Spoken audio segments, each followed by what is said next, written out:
So before we dive into the actual creation of all the animations and coding them, I wanted to give you a bird's eye overview of the general way Unreal handles character movement. Let's just start from the beginning. So Unreal handles character movement in two different ways. So there is the character movement component, which think of it as Unreal's code part of it. It handles like moving forward, movement speed, jumping height. It's all how Epic has coded it. So think of it like code. And what also handles our movement is our animation, which always starts from a level sequence, or if you created it in like Maya or Blender, the same thing, but we're doing it in Unreal, so a level sequence.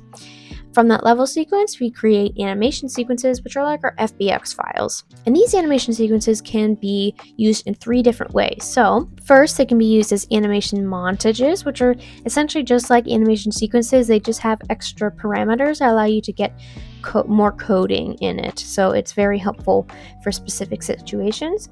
We will also just straight up use them as animation sequences, or we can group them together into a blend space. Now, blend spaces are very helpful for when your character enters a specific state. So for example, strafing, your character locks onto the enemy and strafes around. It needs to play like 4 different animations for that, right? For moving forward, strafing back, strafing left, strafing right. And so the blend space is an asset that we use to hold all 4 of them at the same time. So these 3 assets aren't stored in the same place. So montages are only used in character blueprints, which is the blueprint that holds all the logic for our character. And the animation assets in the blend spaces are in the animation blueprint. Now, how do you get these two to communicate to one another? Well, we do it through casting. So when we create our animation blueprint, we'll cast to our character, and this will allow us to access variables that we create in our character blueprint. So for example, going back to the strafing, when our character locks onto an enemy, you press the button, we would then set a boolean to say, oh, is locked on. And because we cast, we can then get that locked on boolean and add it to our animation blueprint so that we know to enter into the strafing state.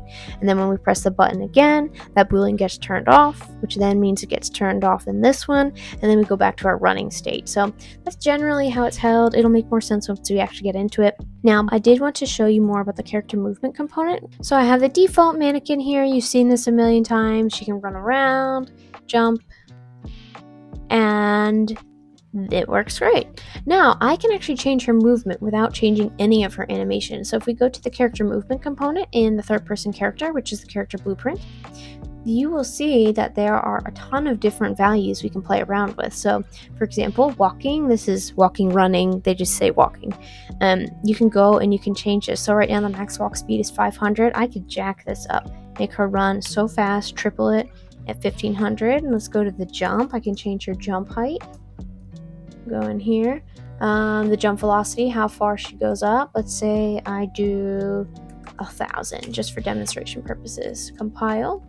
And if I play, now you'll know she runs like so fast now. And she can also jump super high. I can't quite make it out of the map, but that's okay. Look at her go. So I was able to edit her movement solely through code by editing these and not through the animations. However, you will notice that because I changed the values of it, her feet do not move at the appropriate speed, and her height, her jump is like not the greatest. It goes too far. So you will be going back and forth between the animations you make and setting the speed. It's important to test out your speed, see what you like when you play it, and then get your animations to work best with that. But we will go ahead and sort that out when we get there. But I wanted to give you a good bird's eye overview. I hope this helps. And yeah, let's move on to the next lesson.